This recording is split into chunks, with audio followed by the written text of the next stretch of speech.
So Megyn Kelly is going to make a bit of a shocking admission here while talking about the fallout from Charlie Kirk being killed. And man, is this a out there thought. This is incredible that she actually turned on the camera, talked into a microphone, and said this. Listen. We don't feel like ourselves. We haven't felt like ourselves in a while. And I'm sorry to get political, but I'm just going to be honest. We haven't felt like ourselves since Barack Obama.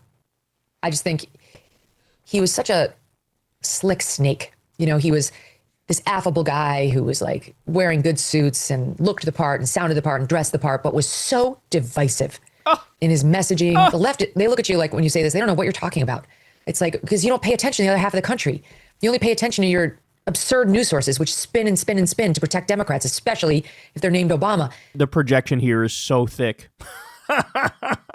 All you guys do is, with your news outlets, is spin and spin and spin and spin and spin. What are you talking about? He's the one who started to inject race where no one had been doing it. He's the one. Barack Obama gave a speech lecturing black youth and telling them to pull up their pants. He basically sounded like Bill Cosby. Remember when Bill Cosby used to go after black kids and say, pull up your pants, stop listening to rap music? He gave multiple speeches saying that shit. And even still, you look at him like, why are you so divisive? Why are you not taking white people's side? Started to use his pen and the phone to shove things down our throat that we didn't want. He's the one who shoved through an entitlement on our health care and our personal doctor visits that he promised he wouldn't mess with. And then he did, really hurting people, causing massive anger and open lies. The Obamacare bill is literally based off of Romney Care, which is based off of the Heritage Foundation's healthcare plan. The Heritage Foundation is a right-wing think tank. He took your idea and implemented it, and you still fucking hate him for it. He never missed an opportunity to twist the knife on the racial issue. He would do it subtly and in his own way, but it was very clear what he was doing. For the first time, we had a president who weighed in on legal cases before they'd played out. We never did that. That was a taboo that had never been crossed. You have got to be kidding me. You want to compare Obama weighing in on legal issues versus how often Trump does it? Trump is outright ignoring court orders multiple times. And you've said fuck all about that. Oh my God, she's so dishonest. There's a reason her background is red and she's wearing red, because she's the devil. Donald Trump was the reason Barack Obama, reverse that. Barack Obama was the reason Donald Trump came about, that he was born as a political figure. They say Trump's divisive. He was the antidote. He was the answer to the divisiveness of Barack Obama. You have got to be kidding me. Obama was the divisive one, and then along came Trump and solved it. Are you fucking insane? Quite literally, it's the opposite. Obama's like the mild-mannered, moderate black guy, the Jackie Robinson of American politics, completely inoffensive even to most white Americans. And then Trump comes along, and that's why some people in the past have called the Trump victory in 2016 a white lash. It was a white backlash to just having a black president. And she's basically verifying that right now. She's like, I lost my fucking mind when I saw a black president. I couldn't believe that a black person got power, and I fucking lost my damn mind. And I then went on to support the most racist, insane white man in the country. All right, I love this tweet. This tweet lays it out. Ready? I don't understand this at all. Obama was a moderate Democrat. He stepped up the drone war, including killing Americans, left gay marriage to the courts, didn't crack down on Wall Street after the Great Recession, didn't prosecute anyone for torture during the War on Terror, spent years trying to get the GOP to agree to a grand bargain on taxes and spending, always reached across the aisle. By his second term, the left didn't like him. That's correct, because I'm one of those people. Because they thought he was too squishy.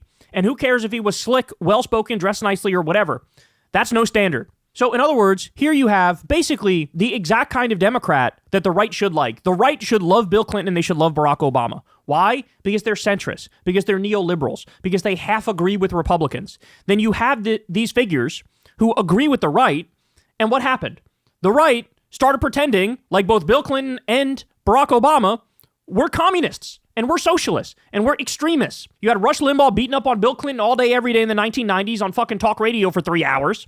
Right? And you had all of Fox News and all of talk radio beating up on Barack Obama for 8 years straight, pretending he's a communist, a Marxist, a socialist. He's insane. He's going to redistribute all the money. He's going to screw over all the white people, whatever, all that shit. He's Antifa.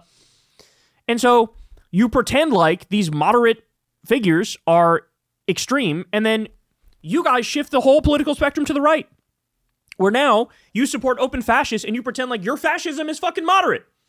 Imagine in a moment like the assassination of Charlie Kirk, you blame Barack Obama, who was out there within an hour tweeting in just a clear condemnation of what had happened. I mean, Jesus Christ, these people are completely unreasonable. They are completely untethered from reality. They live in an alternate fairy tale world where Republicans are angels and pure good and Democrats are demons and pure evil. They really live in that world. And that's crazy, especially given the fact, if you look at the actual facts on something like political assassinations, political terrorism, you look at the facts on that, it's like 90% to 10%, 90% right-wing attacks versus 10% left-wing attacks. And they pretend like it's the exact opposite of that. They pretend like it's 90% left-wing, 10% right-wing, or 100-0. If you're keeping track, here's some of the people I've heard blamed for the assassination of Charlie Kirk. You ready? Barack Obama. Thank you, Megyn Kelly, for that one. And then on the BBC, they blamed Destiny, Hassan, and Vosh. And now we're at the point where even if you just literally write verbatim quotes of Charlie Kirk, just what he said, and you just post that, they will try to get you fired from your job. They have a whole database to get you fired from your job, to get you threatened. Some people got arrested for mocking Charlie Kirk after his death. So the anti-cancel culture people are suddenly doing cancel culture on steroids and human growth hormone, the worst spree of cancel culture I've ever seen in my life. Suddenly they're doing that. So understand something. These people have no principles. There's nothing that's sacred to them. They think we're pure good, you're pure evil, and they will try to fucking ruin you and destroy you and smear you and drag your name through the mud. And this is just a great example of it right here. Hey y'all, do me a favor and like and subscribe. It helps out big time in the algorithm. Click the bell as well for notifications when videos drop, and watch that video on screen right now. You know you want to.